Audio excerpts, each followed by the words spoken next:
From LEX 18, your official UK sports station for Big Blue Nation, this is BBN Tonight.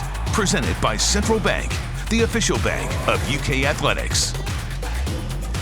Hello there, welcome into BBN Tonight. I'm Keith Farmer. And I'm Anna Tarullo. Tonight we're talking offense. Kentucky football's spring practice continues. Plus we'll talk about UK women's soccer with Coach Ian Carey and star sophomore Jordan Rhodes. Well, UK football took the day off from spring practice today, but there's still plenty to talk about with the arrival of a new offensive coordinator, and that is tonight's Big Blue story presented by Baptist Health.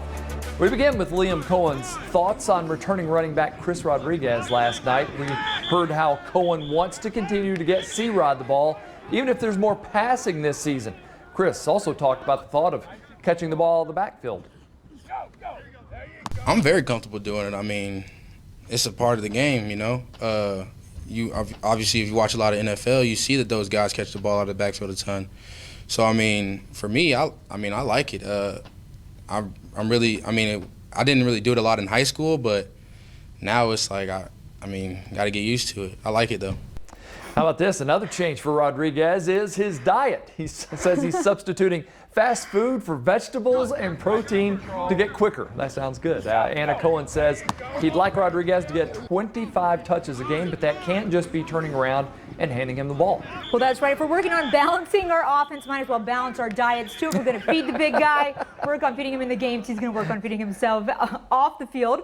Wide receivers Josh Ali and Wan'Dale Robinson, they've earned a lot of attention and praise so far this spring, but Isaiah Epps has also been talked up early. Liam Cohen says Epps can be a down-the-field threat for the offense. Epps has just done a nice job, man. He's a smart kid who, like you mentioned, has played some football here, and he has the trait, and that trait is running down the field and creating some vertical stretch in the defense. And I think he can be a guy that we can utilize to push the ball down the field a little bit. I think he made some plays. He came on strong at the end of the year in the bowl game. I thought he did some nice things in that game, and that's carried over into the OTAs and into some of the spring practices to get him going a little bit down the field. And he's a smart kid. He knows how to get lined up. He's played at this level before.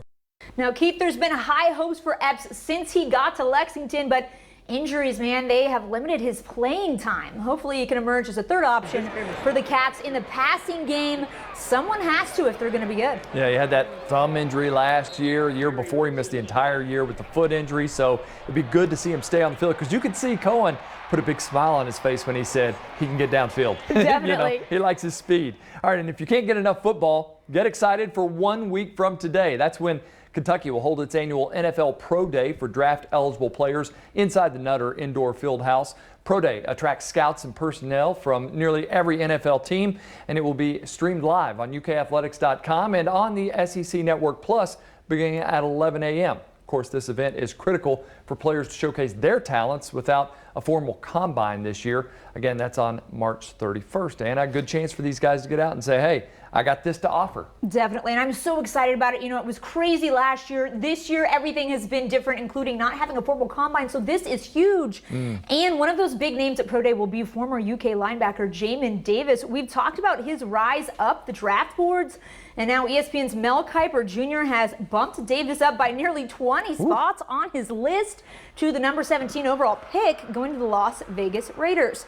Kiper says Davis, quote, has tremendous range. He's physical. He can play inside or outside. He can cover and has some ball skills, including picking off 3 passes last season.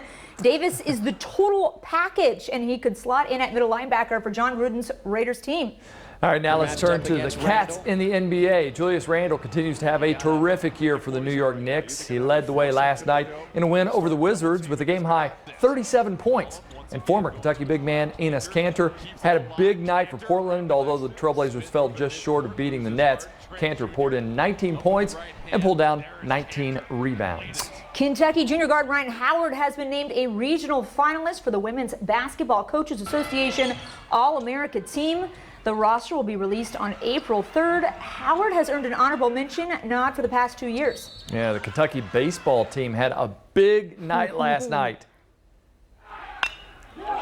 That's going to get one of them in, driven or deep maybe into both. Center field, and the center fielder can't make the play off the glove of Bancroft. Here comes all the way around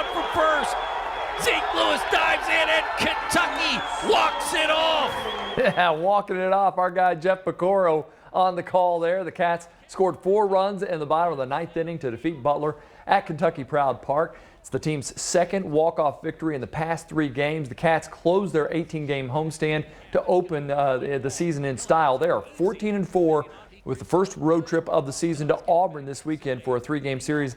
And I think, you got to have some luck. You got to have some great games. You got to have some games like this where you come back and you show you can do a little everything. They're doing it. That's some style, too. Not just one walk-off win, but 2 in 3 games. That should silence any haters they might have right now. And they're just really starting off the season hot. Yeah. So is UK softball. They're back in action tonight in a makeup game against Western Kentucky. The Cats are ranked number 7 in both major polls this week, sporting a 23-2 record on the year. Now, this team is coming off a weekend sweep over Dayton behind exceptional pitching from Autumn Humes, Tatum Spangler, and Miranda Stoddard in 2 3-1 wins over the Flyers. So in other words, they're killing it, Keith. Great to get some wins in now and build confidence before conference play starts, which will always be tough in the SEC. Yeah. The UK men's golf team ascended to a 6th place finish during a rainy and windy final round of the Schenkel Invitational on Sunday. They were the biggest mover during the final round, climbing 4 spots and narrowly missing on a 6th straight top 5 finish in the event. The men are back in action beginning this Sunday at the Hootie at Bulls Bay Intercollegiate. Meanwhile, the women's golf team finished off its best tournament of the season with the lowest final round score in the Liz Murphy Collegiate Classic filled over the weekend, leading SEC Co-Freshman of the Week honors for Lainey Fry. Congrats to her. Awesome stuff. Coming up next on BBN Tonight, we'll return to Kentucky football. And we'll listen in on the coaching style of new offensive coordinator Liam Cohen during the team's very first practice for the spring. That's when we return.